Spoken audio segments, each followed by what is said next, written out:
ce foyer qui a refusé la primature avec des conditions d'où il a été demandé avec et pas en bon réconciliation. Non. Laissez-moi terminer mon idée, papa. Bitouma. Ada muto qui incarne la guerre. On a tiré banane. Le bon on a tiré banane. Moi j'habite on veut dire que muntu invitas. When invitas. Muntu du invitas. Nimbingo madame ni makofi ni bipolo bios ni voilà. FCP perdait M23. Oui, avec une boîte à bâton, ils ont dit un dialogue na kasi. Attends, na ngote pas. Et puis nous avons banda qui est na banana. Il mérite là où il est. Voilà. Un combattant sur les médias. Il a combattu la lutte, la guerre contre le Kabylie, la guerre contre le FCC, la guerre contre le M23 sur les médias. Très bien. Non, tout ça, la dialogue, tout ça. Non. Iwana a posé non. Oh, azaki na poste à poste. Azaki na poste à poste. Mais à faire condition. Oh, à condition nous avons. Condition azaki il faut pour sur poste il faut faire un dialogue. Papa personne pas tu peux peut-être rwandais. C'est des secrets d'État. Non, mais ils voyagent comment? Ces gens-là comme de Franck Diongo, comme de le console là. Mais que les gens organisent une rébellion contre toute une république démocratique du Congo. Mais Franck Diongo vient de l'UDPS. Franck Diongo ne fait pas de l'UDPS. C'est chaud de quoi c'est? Les moutons noirs. C'est le mouton noir. Mais c'est le mouton de télévision. Mouton noir. Mouton noir. C'est le mouton noir. Qui avait envoyé l'UDPS. Oui, mais que Makambouana, maman a besoin de Judith Silina, avec beaucoup plus de respect, d'excellence. C'est le peuple congolais. Oui, voilà. Nécessairement. Et Senghela qui a s'humilier. Parce qu'il y a besoin de justice, nul n'est au-dessus de la loi. Très bien. Parce que tant parce que avec témoin va citer. Non, président même Moutalobia. Mais non, président pourquoi lobby? Il pollue Tanam. Imaginons que l'homme nous a menti pendant 18 ans que l'État congolais. Nous Congolais, voilà Kabila, voilà que vous comprenez. C'est un monsieur d'abord qui n'est pas honnête. Malhonnête. Il est malhonnête. Comment peut-il que 18 ans oppose tout un peuple? Nicolo, nous la bisou, nous ne pouvons pas la bisou, nous ne pouvons pas la bisou.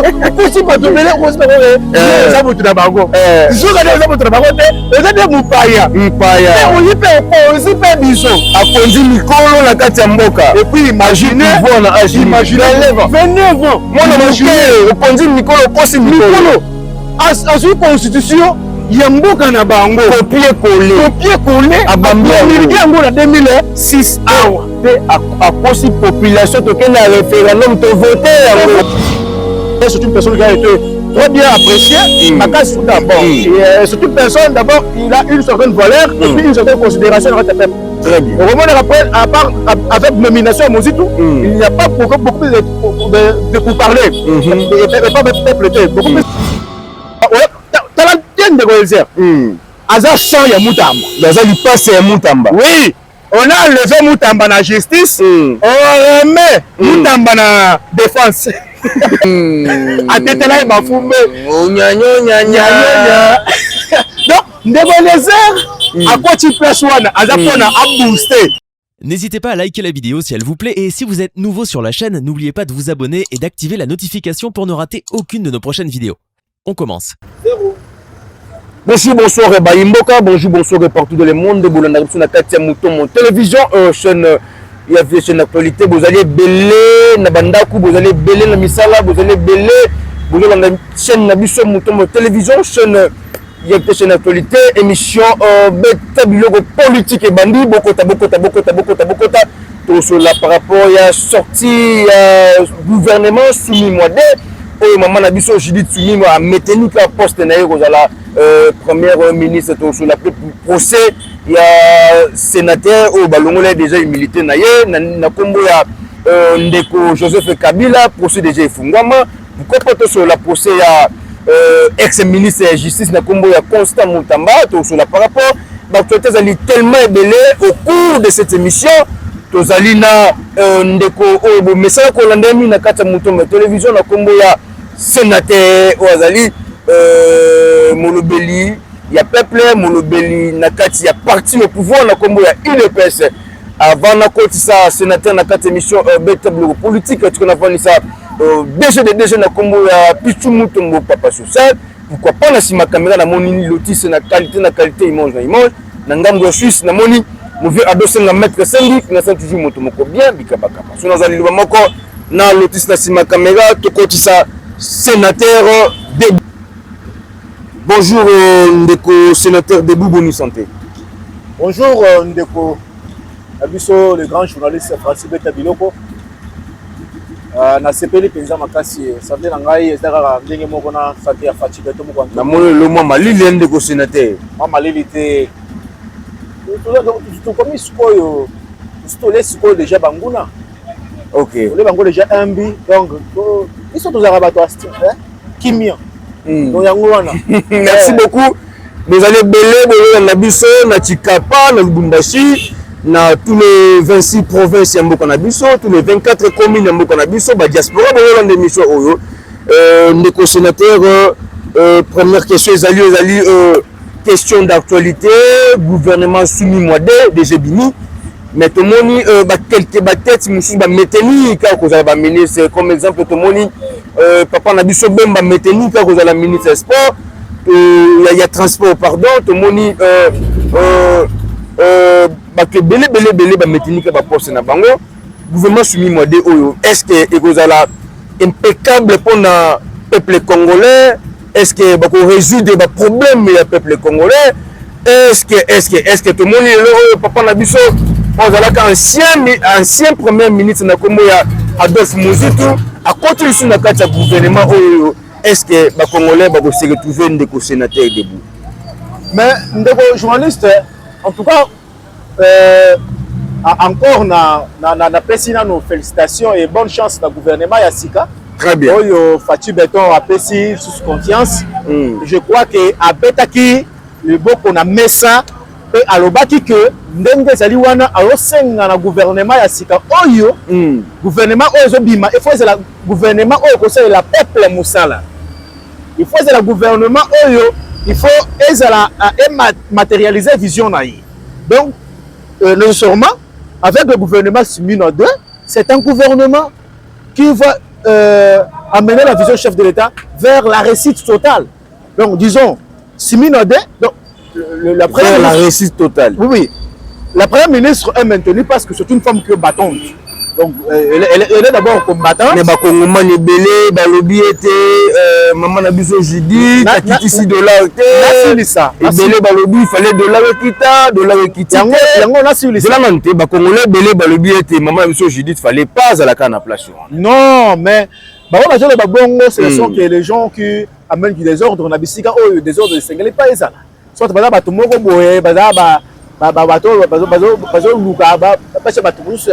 obédience na bango pour ba gâteau na bango alors sénateur Debou bakongomani ebele bazoloba bazana d'inquiétude fallait que maman na biso première ministre maman na biso Jidi Sumi on appelle ce mboti place azali ebele il fallait pas azonga lisusu na ebonga na ko la première ministre parce que de là aussi sikoyo ezali ka ko kitate de là meteni ka na 28 na ville ezali 29.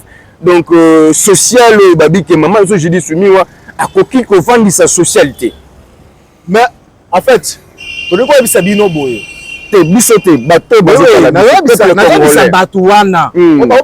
parce que ce sont les peuples congolais. Voilà. Les chefs ne se trompent pas. Le chef a fait simplement ce que dit la volonté y a non, les chefs se trompent rarement. Chef se trompe pas difficilement. Voilà. Voilà. La raison pour laquelle avec Maman Nabiso Simina, bien sûr, avec Simina, un gouvernement il y a les bossons, il y avait ma foi à Moussou Sezalaki. Non, non, c'est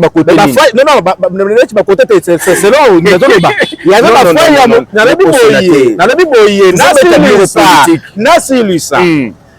ma foi à Moussou Sezalaki, ma foi à Wana. Yangonde na gouvernement Siminade akoko ngisango. On n'a pas dit qu'elle a travaillé 100% na gouvernement Simina 1T. Très bien. Elle peut être elle a travaillé peut-être à 50% na gouvernement de Bosso. Alors, donc 70%. Mais oui, parce qu'on ne peut pas mettre 100%. Il y a un problème, mais des fois, attaquer coton, il y a beaucoup plus de défis à relever. Mais tout d'abord, il fallait Mouzit une dose. Mouzit, tout d'abord, je félicite d'abord parce que papa Nabiso Mouzit, ça fait, il est de retour sur la scène politique après 13 ans. Après 13 ans, parce que Azaki Premier ministre. Après 13 ans, en place, Mouzit, ils place à bien. Parce que vous connaissez que Mouzit, a battre un record quand tu as la primature. Très bien. Le gouvernement, c'est une personne qui a été très bien appréciée. D'abord, c'est une personne, d'abord, il a une certaine valeur et puis une certaine considération dans le peuple. Très bien. Au moment après, à part avec nomination à Mozitou, il n'y a pas beaucoup plus de pourparlers. Et pas de peuple. Beaucoup plus, les gens félicitent. Voilà. Très bien, très bien. Avec expertise, expérience, nécessairement, à ce Tchango au service du peuple congolais. Très bien. Et alors, il fallait le temps qui a refusé la primature avec des conditions d'où il a été demandé avec et pas un bon réconciliation. Non. Laissez-moi terminer mon idée, papa. Est-ce que vous avez un gouvernement ou un gouvernement qui a des défis? Gouvernement moko ba tchaki ba mitamba na ba presse penge. Zela muke. Ba souffle politique te. Zela muke. Mais là non mai muke. Au fungoli nga eloko moko ya bien awa par rapport à Ndeko Fayulu. Ndeko Fayulu a pesi ba condition te. Il paraîtrait que Ndeko Fayulu a yebisa ki tata mokonzi ekolo ka que non. Ngai naza na posa ya poste te. Non. Ngai na ye. Kaka pona to sala dialogue to so. Non. Iwana akosaki bino. Oh, azaki na poste à poste. Azaki na poste à poste. Mais il a fait condition. Oh, condition vous avez. Condition ezali ke il faut pour avoir poste wana il faut faire un dialogue. Il a amemaki boîte de dialogue. Après il ngoti et pas Fati. Na discours na patriotique wana le maki wana. Alors tu dis que mais Fayulu c'est un vrai patriote. Ils sont andé envoyer ya AFC et Kabila pour atteindre comme même boîte à Pandore ezaki na dialogue na kati pas Fati. Bandela personne de aussi. Mais le cambre wana bandela personne. Bandela ngono. Envoyer il y a AFC PPRD M23 ya Kabila. Oui, avec une boîte à Pandore ezaki na dialogue na kati atteindre na ngoti pas.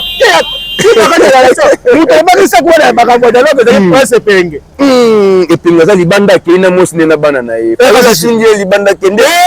Matindi wapi. Ake ko pesa rapport et pas ya bato FC. De la jour la carte de FC. La communicateur qui soutient yoka bakamo penga lo bakawana. Beta biloko. Bakamuna de vos kitoko. Un professeur d'université, il est intelligent hein. Mais oui, c'est pour professeur. Moi je suis étudiant, Très bien. Je suis au milieu de je suis au milieu de l'étudiantine. Tout ça avec tout le respect que je donne à mon professeur de vos kitoko, je vais simplement lui dire que batika banzela na bango ya ba 5 wana. Ba dialogue wana te. Quand vous avez l'expérience, vous avez idée, il va pouvoir mener sur la scène politique. Venez travailler. Voilà. Pourquoi vous posez des conditions? Fayulu pour travailler pour le peuple congolais, il pose des conditions pour la primature. Il faut avoir un dialogue, il y a Basango Zala. Alors, Basango wana nyoso wana, bato Basango wana, bana ba passeport ya Rwanda ba poche na bango diplomatique, ba voyage à Kalago, bande la place. Banani, ba passeport ba diplomatique ba Rwanda. C'est des secrets d'État. Non, mais ils voyagent comment? Ces gens-là comme de Franck Diongo, comme de le Kosovo là. Mais que les gens organisent une rébellion contre toute une république démocratique du Congo. Mais Franck Diongo vient de l'UDPS. Franck Diongo ne fait pas de l'UDPS. C'est ceux de quoi c'est? Dans les moutons noirs. C'est le mouton noir. Mais tu as un mouton de télévision. Il faut dire un mouton noir. Mouton noir. C'est le mouton noir qui avait envoyé l'UDPS. Ma libéré et pas Fati la la prison ailleurs à Tchemboro du Colombo et tout ça. Bah moko de Roger Lumbala. Les gens de même primat. Des co-sénateurs. Vous avez pas que bato wana bitu na bango on dirait c'est là ba whisky et bela mais la cause andeni. Ils n'ont pas le gouvernement au bandé on a. Vous savez que le gouvernement moko boye. Non seulement le chef de l'État est beaucoup plus intelligent. C'est un monsieur que intelligent. Très intelligent. Fati Béton. Et puis très sage. En disant qu'on se pouvoir avec tous les risques possibles. Ensuite, pouvoir n'est pas un soldat. Et pas soldat. Et pas il y a soda, pas simplement soda congolais, mais soda rwandais. Soda rwandais. Bah, à ce pouvoir, après quelques mois simplement, John Lumbi quitte le pays sous découverte, il y a cachot souterrain avec Bibembe, le congélateur, abattoir. Tout la mousse à Zaza. Imaginez, la photo, il y a Azoboma. Mais John Lumbi, le régime Kabila, les Kabili, ce sont les zombies. Ce sont les kabilistes du sang. Les zombies. Imaginez abattoir. Nakatia, le pango, il y a John Lumbi, Moutouka Likolo, Moutouka Ezalika, Nani, épave. Balongoli épave Moukeboye. Moi, si na bana John Lumbi Nakatia, le pango à Bango, bayebite que abattoir, il y a batou, et c'est Nakatia, le pango na biso. Donc, j'ai un fond qui tombe à Bandé. Nation Bisabinos. En matin, l'hélicoptère, comme Tumba. À ce moment, il y a compagnie, il y a John Lumbi. La Jussé, côté la Bango, la armée. Moustique, abeille, il y a armée. Abattoir. Et les Kabilis, là, ce sont équipés avec des pièges partout au Fouatia, tout ça, le colo. D'ailleurs, Fouatia, tout ça, Bango Bagabilis, parce que nous avons piège. Et c'est ça même la même politique avec Foyou. Et Foyou que vous voyez là, c'est un messier. Donc, ce que j'ai Penza, avec les patriotes, c'est jusqu'au Wana, Alinga Andi m'a servir dans le gouvernement. Ça peut être les conditions. La vision est mon souci peut être non, parce que mais comme on est au mais il faut d'abord féliciter le chef de l'État. Très bien. Et souhaiter la bonne chance au nouveau gouvernement. Parce que le nouveau gouvernement, c'est un gouvernement qui est dû par rapport à Yake et qui a matérialisé la vision du chef de l'État pour le peuple congolais. Très bien. Avec 7,6 milliards de dollars au Fati Béton à Tiango, avec le rapport de Safrimex, pour pouvoir réaliser l'électricité, les routes, les infrastructures, l'eau et consorts. Merci beaucoup. Par rapport à bateau, ministre de la Justice, constat Moutambaka du gouvernement. Bon, tout le monde est là. Tout le monde est solo au gouvernement. Tout le monde est là. Moi, il y a pasteur Coutinho, abimi ministre de la jeunesse. Azali pasteur, azapé une église quand même. Tout le monde est là, abimi ministre de la jeunesse. Est-ce qu'il y a un sénateur, moi, il y a pasteur Coutinho, azali récompensé na lutte ya papa naye pour akendaka prison, ça fait des années, abimi paralysé, abimi donc faillite, abimi mukolo. Est-ce que moi, il y a pasteur Coutinho, azali récompensé pour na papa naye ndeko sénateur, tout le tableau politique? Nakati ya Bible, Salomo atindaki mutu. Bokende kotana na kati ya famille wana. Est-ce que mutu moko atikala te? Non, etikala ka mutu moko boye ko toza handicap. Abi bozwela ngai mutango nani? Gédéon. C'est qu'on a politique mutango. C'est quoi le na lobby? Veut dire que pasteur Coutinho azam moko fongola peuple congolais bisu botela rwandais yewe na mutoto kamba biso. Très bien, bandela ngonon batu musuba uka bien, batu musuba qui bien. Coutinho azam moko ayebisa peuple congolais que nous sommes dirigés par un rwandais. Sauvons le Congo. Sauvons le Congo. Très bien. Et pasteur Coutinho a été arrêté, jeté à Makala et injecté des histoires d'où azaki paralysé. Pasteur Coutinho azam moko andima qui pona ko pesa sa vérité parce que c'est un vrai serviteur de Dieu. Pasteur Aliboso, Kabila, nous sommes dirigés par les Rwandais Kabila. Très bien. Avec les James Kabarebe, avec les Nyarugabo, très bien. Avec les Rouberois, avec le Bisengemana. Voilà le gouvernement de Kabila, d'où on a été victime sous la colonisation des 18 ans, dirigé par les Rwandais. Donc, moi, on a Coutinho et incarné. Coutinho, on a pris que la fille de Coutinho, sa jeunesse, parce que ce qui vient du père part chez la fille. Très bien. C'est-à-dire la révolte, le fait patriotique dans la jeunesse congolaise. Très bien. Tout le monde est Ndeko Eliezer, tout le monde est là, avant de côté d'anciens combattants, ministre Abimi. Ndeko Eliezer Abimi, c'est un confrère, tout ça, bando ça n'est qu'un tout ça la Rabémission, bon Ndeko Eliezer. Donc, il est député, il est ministre par rapport au Lelonde Banomen de Konabiso et les airs ministre. Est-ce que Ndeko Eliezer a communié les maillots dans le gouvernement soumis Mouadé? Mais, le chef de l'État et garant de la nation, c'est un visionnaire. Au moins, Ndeko Eliezer, parmi. Donc, il y a le rôle. Le chef met le sang de Moutamba. Ndeko Eliezer na Moutamba. T'as la tête Ndeko Eliezer. Aza sang ya Moutamba. Aza lui passe ya Moutamba. Oui. On a enlevé Moutamba na justice. On remet Moutamba na défense. Atetela Bafumbe. Donc, Ndeko Eliezer, à quoi tu places wana? Aza pona a booster. Mwadjanvite. Donc, Mwadjanvite, Aza, nakati chilu balo vite. Donc, on dit Bitumba. Aza Mouto qui incarne la guerre. Le bon on a chilu banan. Mwadjanvite, donc, veut dire que muntu wa vitas, mwena vitas, muntu edu la vitas. Ni mbingo madon, ni makofi, ni mipolo bios, ni mwena kan. Topika lobaka bon. Topika le coordinateur. Il est retour Tabarwande avec Macha Lumumba qui est Eliezer. Tu peux pas tout le makofi. Ni bingo mas. Pas dire kumbaji. Beta bashi bashi. Beta bi. Est-ce que vous comprenez que Ndeko Eliezer, c'est un combattant? Combattant de lutte. Ndeko Eliezer, c'est un combattant de lutte. D'ailleurs, c'est dur, Ndeko Eliezer, il mérite là où il est. Voilà. C'est un combattant sur les médias. Ndeko Eliezer, il a combattu la lutte, la guerre contre le Kabylie, la guerre contre le FCC, la guerre contre le M23 sur les médias. A bête Rabango va bombe. Bango va comprendre la raté. Voilà. Alors il sera Bango va KO. Bango va comprendre la raté. Cette émission, tout le monde a vraiment que tous les combattants vont se prendre une émission de ça. Mais effectivement, nous sommes dans le temps que peuple comme on se prend makambo pendant ça à 18 ans.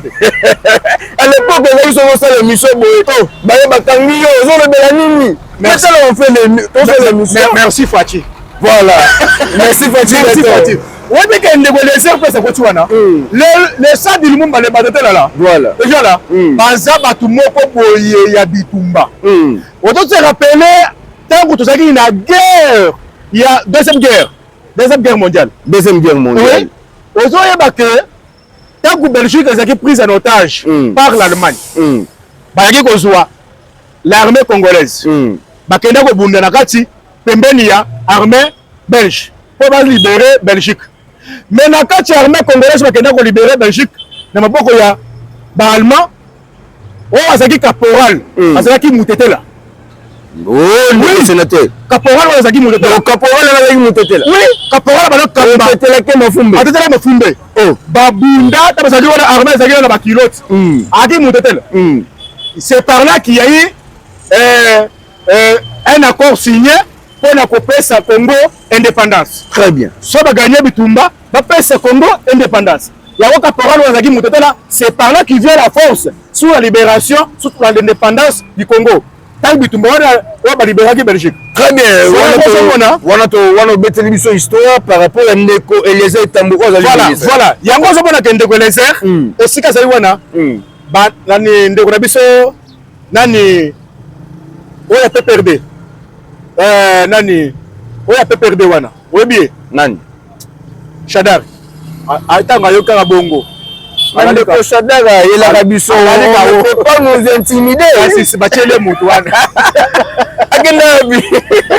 On ne peut pas nous intimider. Alimo na terre. Voilà. Parce que Rwanda. Un dossier Rwanda. Tokota dossier ya ex-ministre de la justice Constant Moutamba. Tomoni lelo ndeko Constant Moutamba azali mutu azobunda ye moko azotelemela ba juge ayebisi même ba juge je suis prêt soki azali complot bosala oyo bolingi bosala je vais assumer. Est-ce que Ndeko Constant Moutamba, il paraîtrait que Ndeko Constant Moutamba bato ebele na kati ya politique baza na posa Constant Mutamba akende prison ya makala. Donc prison oyo moko atongaki ye moko akende suki kovanda Congo. Bon, est-ce que c'est un complot? Ou c'est pas un complot? Ndeko journaliste yoka yebisa yo vérité oyo na kati ya gouvernement na bato nyonso bazo juger Mutamba wana oyo atikala jamais ko détourner te azwa libanga eza nini abamba Mutamba. Oh, bandela non betona biloko be bandela oyo atikala ta koyiba ta musolo ya gouvernement te azwa libanga abamba Constant Mutamba. Oh, na le président de cour de cassation là azo kende po ndoko wa 700 000 $, 700 000 €. Est-ce à quoi il s'abisso salaire les a combien à justifier le guana na ko ba que ce sont les comptes à rendre oyo ndeko biso Constant Mutamba a émemié. Voilà. Et bah, il a 20 ans de prison. Voilà. Ça n'a pas simplement le compte à rendre. Voilà. Il nous contre Constant Mutamba. Mais sachez très bien, sur 100% du peuple congolais, on a 95% du peuple congolais, baza na Constant Mutamba batikaye. Merci. Ndeko sénateur. Mais sur le plan juridique, sur le plan, il y a Mibeko ya mboka na biso. Ndeko Constant Mutamba, peu importe, a évité, mais ezali tentative de détournement. C'est une infraction de sénateur. Non, en fait, c'est une infraction tentative de détournement. Parce que non, mais en fait, Mutamba a tout répondu à toutes les questions possibles. Il y a procès. Alobi makambo nyonso sengeli palo. Très bien. Constant Mutamba c'est très bien défendu. Voilà. Le procès na ye. Donc on dit que on le cherche jamais conseil le wana gouvernement wana azo libanga bamba Mutamba. Très bien. Obi Mutamba. Yokande sénateur. Non personne sous biloto poto kende bien. Ba ejuge qui ba témoin bazala. Tout le monde qui ancien ministre de la justice maman na biso ayaki ko se présenter mais etikala ki témoin moko au cours ya procès ya Ndeko Mutamba bakangaki Congo ya premier ministre ya mboka na biso maman Judith Sumiwa. Il fallait te yokana sisa le bas azaki cité. Il fallait aya ko répondre comme témoin parce que il y a un chef, il y a un maman, éclaircir cours, tu as éclaircir justice, tu as éclaircir dossier, il y a des connaissances sur Mutamba. Mais tout le monde, président Yemoko Lobi, pour les raisons, à place de ça, il y a moi, pour les raisons, et si ça m'a toqué, si ça m'a toqué, il y a moi Lobi Boy. Yana lobi boy. Pour les raisons, nécessairement pour les raisons il faut que ngala lo baboy. Voilà. Et c'est ngala lo baboy. Au moins pour les raisons wana, la procès va négocier les matés. Mais maman, quelqu'un insulté, je dis bien ceci. Quand quelqu'un est cité comme témoin, hein, na katia procès, c'est quel est ça nini à répondre. Mais je sais pas, c'est par là que moi je dis que nous sommes dans l'état de droit. Voilà. Quelqu'un ne peut pas être couvert na katia ba juge na procès muté. Alors le peuple entend voir. Mais le premier ministre en fonction. Non, bien sûr. Tout le monde awa na procès caméra, il y a eu la comparution à batu basaki na ba fonction na bango. Très bien. Tout le monde conseiller bayaki un des sénateurs. Mais nous sommes en état de droit, mais maman la biso Judith Azali premier ministre en fonction. Est-ce que à côté Matiki Bigo na Tiki Primati pour que nous soyons témoins il y a Ndeko Mutamba.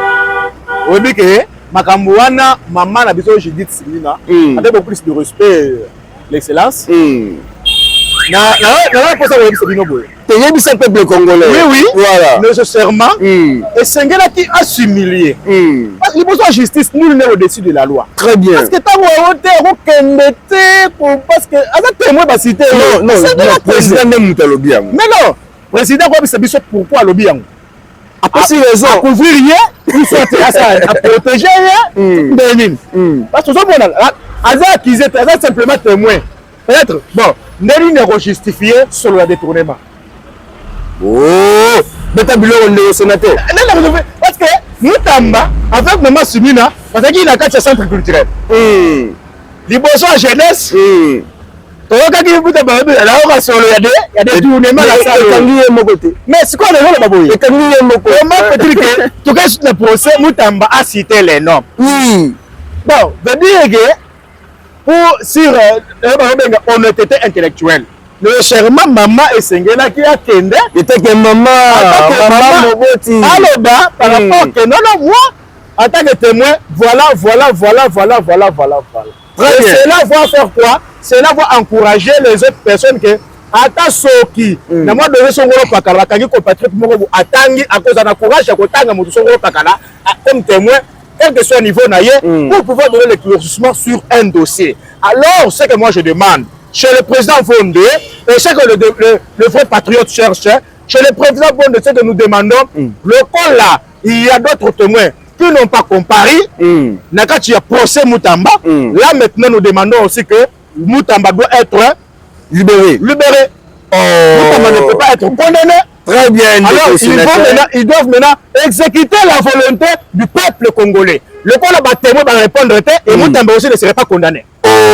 Ndeko sénateur, bon on va condamner la loi du peuple reste la loi suprême. Très bien, la voix du peuple c'est la voix de Dieu. Au cours de cette émission, on ne peut pas terminer l'émission méthode politique sans que tout Simba procès, il y a ancien chef de l'État Mbokanabiso, Atakutu Azali Rwandais, mais on a vu contradiction entre ministre et transport, la combo et papa Nabiso Bemba, na justice na cour, voilà. Papa Nabiso Bemba lobby ndeko Kabila c'est un Rwandais, tout fait, tout, mais tout le monde est oyo, bah on s'embissa Rwandais, bah bimissier nationalité congolais. Donc c'est un Congolais ou c'est un Rwandais, ndeko sénateur, tout le monde est au Sénat contradictoire. Pour déjà c'est le bagui déjà. Congolais. Les dossiers, non, Kabila n'est pas congolais. C'est pas Kabila, Hippolyte Kanambe. C'est ça le coucou. Et bien ça est là. C'est un Rwandais. Mais si vous expliquez peuple congolais, va comprendre pas. Tout le monde va comprendre. Sur le procès, il y a Hippolyte Kanambe. Congolais. Comment on appelle ça? Hippolyte Kanambe. Imaginons que l'homme nous a menti pendant 18 ans que le congolais. Nous Congolais, voilà Kabila, voilà que vous comprenez. C'est un monsieur d'abord qui il n'est pas honnête. Malhonnête. Il est malhonnête. Comment peut-il que 18 ans, tout un peuple, Nicolo, Nicolas Bisou, non, on ne peut pas le bisou, on ne peut pas le bisou, on ne peut pas le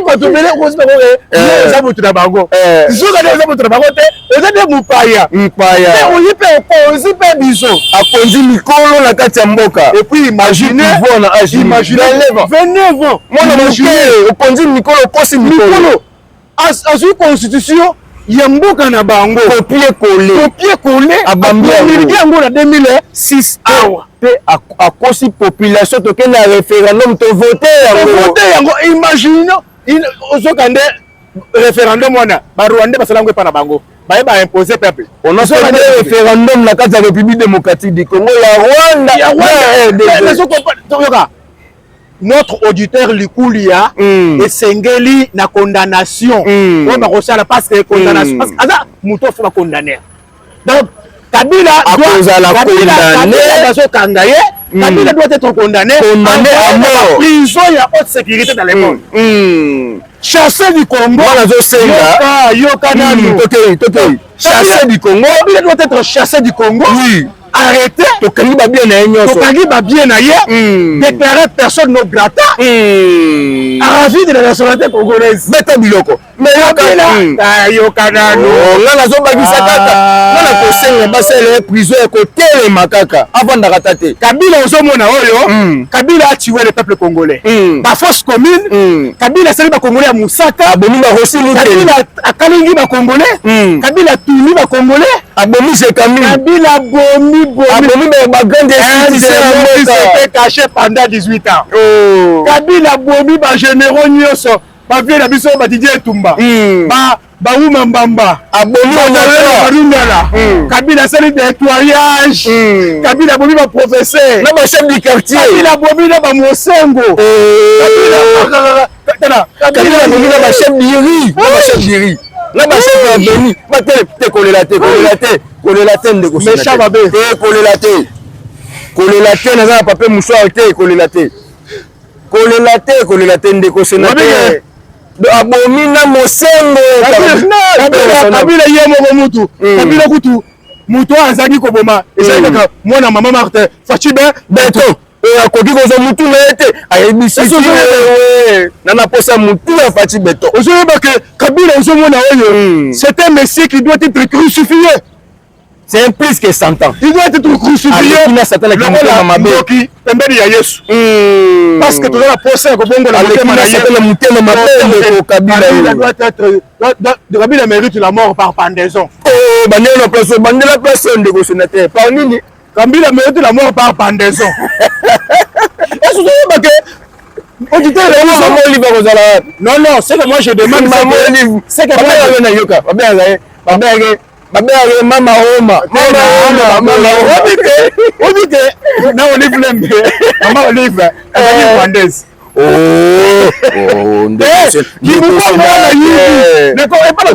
Olive nani?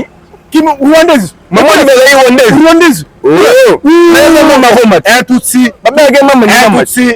Tutsi abalaka Tutsi. Maman Olive c'est rwandaise. Où est la rwandaise? Oh, Maman Olive. Maman Olive. Pas bango ba Congo ba yebi.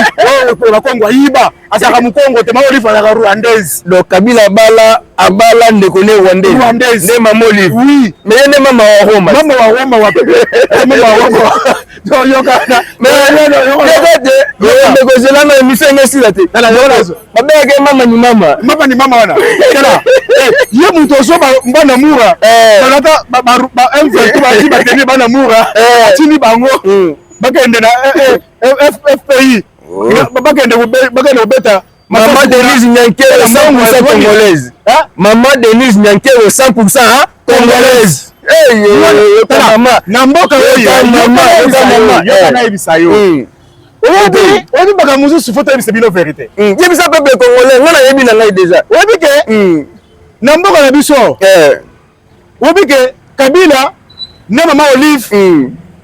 Donc Rwanda batu nyonso bapesa batu wana bakombo wana. Il faut balongola bakombo wana. Avec la condamnation de M. Kabila dans ce pays, ce qui nous doit la combo à Kabila et s'engueuler que de la ministère de la justice, balongola combo on a changé combo, akoba combo mususu. Parce que c'est vrai c'est fait mabé. Écrire une lettre que je réponds au nom de Kabila qui est au nom de Kabila Kabaka condamné, c'est une infraction na kachamboka oyo. Très bien. Et bon moi siko ba maman ba pesa ba bango mapasa aboti toi mapasa pesi Kabila Olive soko za ba kombo ya Olive faut l'arrêter. On a kombo ya Olive wana kombo ya Kabila dans ce pays kende na ministère de la kombo wana ba changer kombo oza kombo Kabila kende ba changer kombo kala milite mutu ya kombo ya Kabila akozala arrêter eza kombo ba démon. Le procès Kabila, le procès non Kabila, c'est un procès qui doit amener le Congo sur le développement, sur l'émergence, sur la vitesse de croisière. On a beaucoup de Liboso. Parce que l'ennemi de Kabila doit être considéré dans le pays comme la RDC. Le Congo comme Hitler, on a Allemagne. Voilà. Allemagne, sur le côté de Congo, il y a Hitler. Pour tout le Congo, Hitler. Arrêtez, chicoté. On voit Kabila Souka Otega. Kabila chicote. Vous avez compris un démon pour la ligne. Arrêtez, chicoté. Il y a encore. Comment il y a Shadai. Chicote. Batouane. Chicote. Batoumabe. Oh, Nanyo. Oh, Nanyo. Comment il y a un ministre Nanyo? Nanyo. Tous les bakongo et bakabilis sont au Tangiango au Rosa. Nous sommes chicotés pourquoi? Il faut pas lapider. ministres, ce ne sont pas les bienvenus. Ce sont les gens qui étaient au service du Rwanda pendant 18 ans. Bandeko, le Congo a longtemps souffert. Mot de la fin, pour au cours de cette émission, de sénateur. Mot de la fin, mot de la fin, mot de la fin, n'avait pas chef de l'État, Mouantombolo. Papa, peuple congolais, c'est un cadeau, mounene pour naï. Oh, un cadeau. Cadeau, tu peux la surprise. Surprise. La surprise. Cadeau, tu peux le chef de l'État. Et donc, c'est la Fatih Béton, roi du Congo. Le roi du Congo. Trop appelle le chef de l'État chaque jour. Le leader du Congo. Roi Soleil. Roi Soleil. Le roi Soleil. Merci beaucoup, Ndeko sénateur. Comme nous sommes une émission Beta Bleu politique. Bon s'abonner, bon commenter, bon partager. Quant à moi, l'homme de Beta Bleu, toujours Beta Bleu partout. Toujours Beta Bleu partout. Toujours Simba partout. Toujours Simba. Voilà. Bolandi biso partout dans le monde. Bolandi biso ba diaspora. Bolandi biso sur un message. Bolandi biso dans tous les 24 communes. Il y a République démocratique du Congo.